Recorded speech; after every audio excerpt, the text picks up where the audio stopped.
Balancing your macronutrients can make a big difference in your hormone health.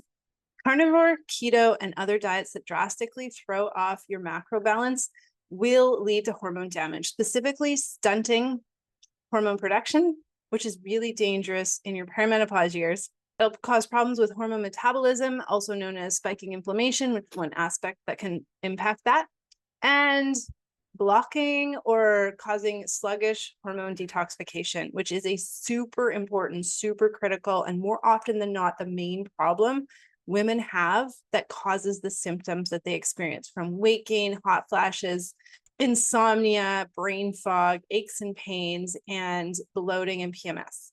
Your macros are protein, fats, and carbohydrates, just as a quick refresher.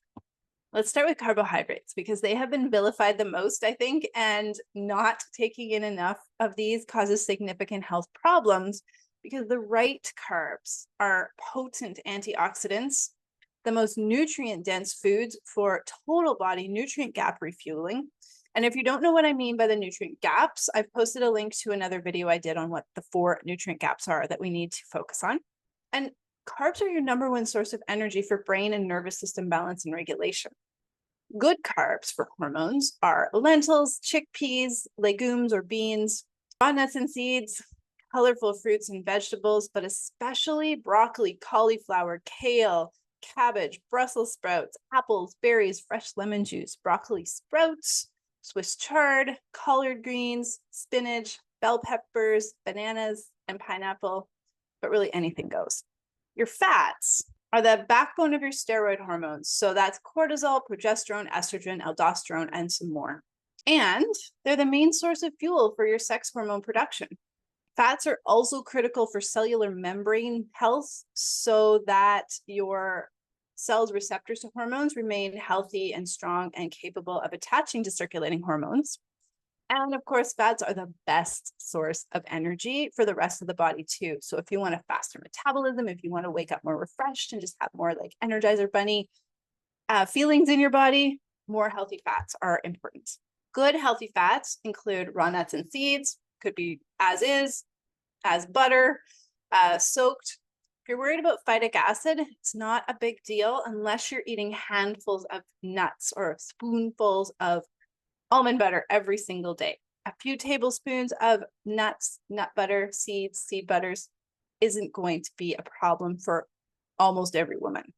Other good fats are olives and olive oil, avocados, avocado oil, coconut milk from the can, the full fat style.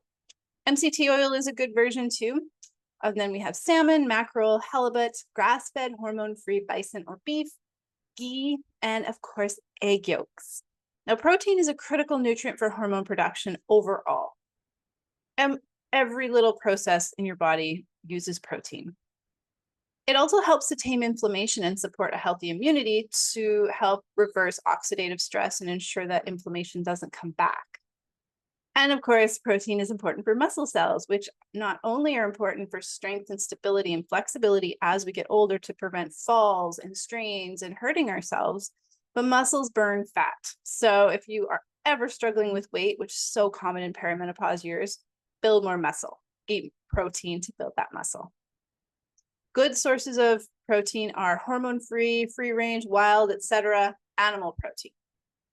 This can be wild game, bison again, beef, chicken, poultry, turkey, duck, lamb, all of those. This also includes eggs. Other sources are lentils, chickpeas, brown rice, beans, tofu, tempeh, and a really nice, clean protein powder that's ideally unsweetened or sweetened with maybe a little bit of stevia or monk fruit sweetener can be beneficial if needed, but it shouldn't be your sole source of protein. So how does one balance these macros? I don't recommend measuring things because it gets stressful. How do you do that when you're at a restaurant, right? What I do for myself is roughly think about filling half of my plate with the carbohydrates I listed. So mainly vegetables, lentils, peas, chickpeas, a quarter to a third with protein, and then the rest with healthy fats. Maybe you noticed that I did not mention grains or dairy, did I? Except for the brown rice. These two food groups can be very problematic for women as both interfere with hormone balance and production, detoxification, etc. Dairy has elevated levels of hormones that your body does not need right now and will struggle to eliminate, leading to hot flashes, night sweats, insomnia, brain fog, weight gain, fatigue, PMS, and so much more.